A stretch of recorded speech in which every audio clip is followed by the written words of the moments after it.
That's bad. Only last week, I murdered a rock, injured a stone, hospitalized a brick. I'm so mean, I make medicine sick.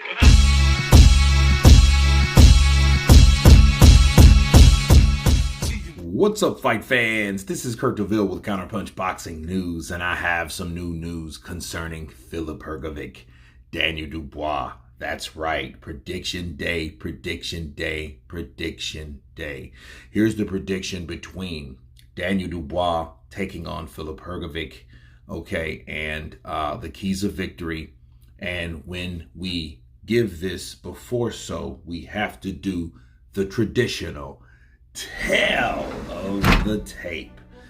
Filip Hrgovic, 17 wins, no losses, compared to Daniel Dubois, 20 wins, 2 losses. 14 by KO by Filip Hrgovic, 19 by KO by Daniel Dubois. No draws from each of the men. 17 bouts total for Filip Hrgovic, compared to 22 total bouts from Daniel Dubois. 82% knockout KO for Hrgovic compared to the 86% knockout percentage for Daniel Dubois. Height 6'6" for Filip Hrgovic as compared to 6'5" for Dubois. 82-inch reach for Filip Hrgovic compared to 78-inch reach for Daniel Dubois. Both orthodox fighters. Filip Hrgovic hails from Zagreb, Croatia, and compared to Greenwich, London, England for Daniel Dubois. Date of birth 1992, June 4th. So Filip Hrgovic hopes to get an early birthday present, which he is 31 and he will be 32 3 days later, as compared to 1997 in September on the 6th of for Daniel Dubois, which that puts Daniel Dubois at age 26. Okay, so we have a good age difference there, 26 to 32 pretty much, because he'll be 32 before Daniel Dubois turns 27. Okay, and let me counterpunch. I think this fight is solely based on reputation. Okay, Filip Hrgovic has the longer reach, but I think he's not the faster fighter as far as combinations.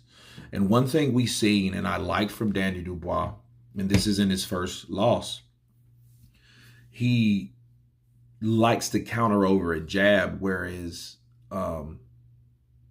Filip likes to throw jabs to set up his right hand. Okay, he likes to bang too. But I think with Daniel Dubois is a good combination fighter. He's a good finisher because a lot of his early knockouts were by because of he was able to throw and put combinations together. I think what's going to help Daniel Dubois is exactly what happened. Okay, Filip has an 82-inch reach. Daniel Dubois has a 78-inch reach. That's 4 inches. Filip Hrgovic, he likes to jab, but I don't think his jab is superb. I don't think his jab is enough to keep Daniel Dubois back unless he enforces it with his right hand, which I think he's intending on doing because he has a lot riding on this fight. Okay, he states that he will retire if he loses to somebody like Dubois. Well, Dubois shouldn't be taken lightly. He's been in there with Joe Joyce. He's been in there with the undisputed champion, Alexander Usyk. He's been in there with guys like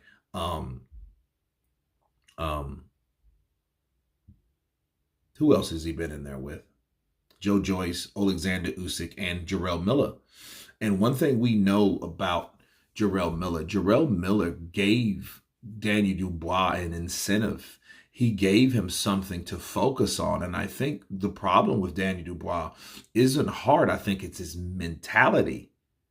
I think Daniel Dubois fights better pissed.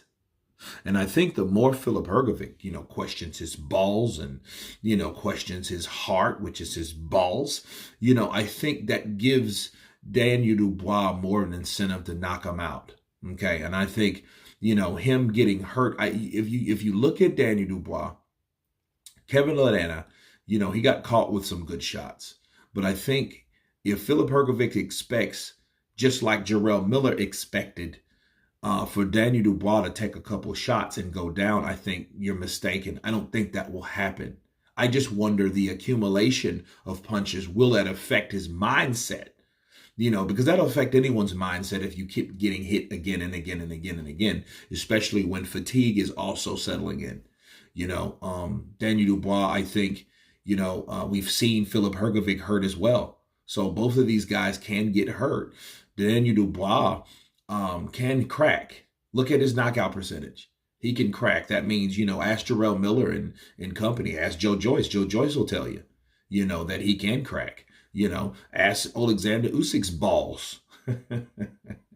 Right? But no, he caught Usyk with some good shots as well in that fight. And Daniel Dubois, I think, shouldn't be taken lightly. And I think maybe Filip Hrgovic is doing that.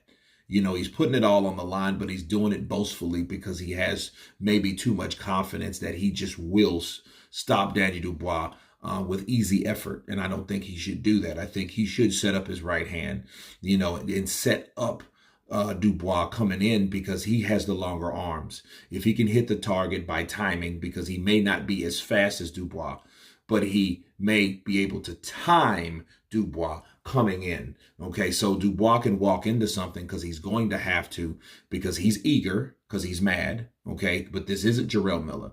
Jarrell Miller, Filip is not going to just let him come in.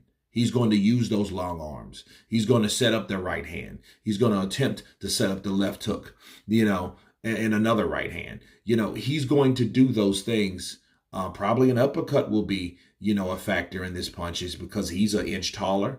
Daniel Dubois will come in with these, scudding, chopping shots that he's known for, these thudding shots that he's known for. So, that may be the case in this fight, but I think Filip Hrgovic, to his keys of victory, is keeping Dubois back and keeping him back and keeping him honest. Okay. But the banking on, hey, he may quit, I don't really buy that no more unless Filip is able to do it. Okay. And you're looking at somebody that can also crack. 17-0 with 14 KOs. Yeah, that's a pretty impressive record. Okay. So, only 3 people that you've beat has got out of the ring with you. Okay. And Dempsey McKean was almost one of those guys. But that fight did bother me because of the awkwardness. Hopefully that was just ring rust from Filip Hrgovic. Okay. Chins, I think the same. I think Filip Hrgovic, I would like to see him tested to see what kind of heart he really has. And I think, the way he's charged up Daniel Dubois, he may get it, or I may get what I'm asking for, because Daniel Dubois is going to come in for the kill. Especially if he hurts him, a young guy like that, he's going to jump all over Hrgovic to get him out of there. Absolutely. And he should.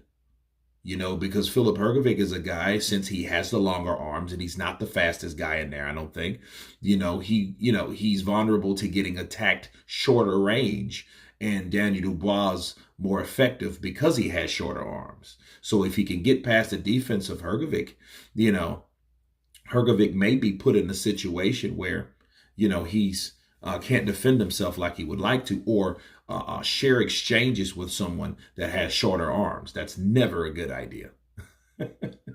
So, but no, I think Dubois should take it to Filip Hrgovic, avoid the jab, okay, work his defense, definitely work on his head movement, because one thing I noticed, and I've always noticed about Daniel Dubois, that's one thing that he lacks. So hopefully Don Charles gets with him. Shout out to Xavier Miller as well, good friend of mine that will be in the corner to support, Daniel Dubois in that fight. But this fight will be a very competitive fight, though. This will probably be the card still on the fight. This should be the co-main event, and I think it is. Because it means a lot. It should really mean for a lot of people the IBF. But it's not a title fight, but it's definitely an eliminator, because Filip Hrgovic is the mandatory #1 IBF challenger. So a lot's on the line here. A lot. And you guys asked for a prediction. Okay. I'm going to go with Daniel Dubois because I think his mentality changes when he gets charged up. Now, did Filip do it better than Jarrell Miller? Hell no. But I think he did it to the point where he's gave Daniel Dubois some motivation, and I think Daniel Dubois will have something to prove. And he knows that he has the reputation of not having the heart, and he wants to show everybody wrong. So it's either he's going to stop Filip Hrgovic or Filip Hrgovic is going to catch him and knock him out. That's my prediction. You guys tell me what you think of the breakdown. Of course, please subscribe. And you guys been Counterpunch.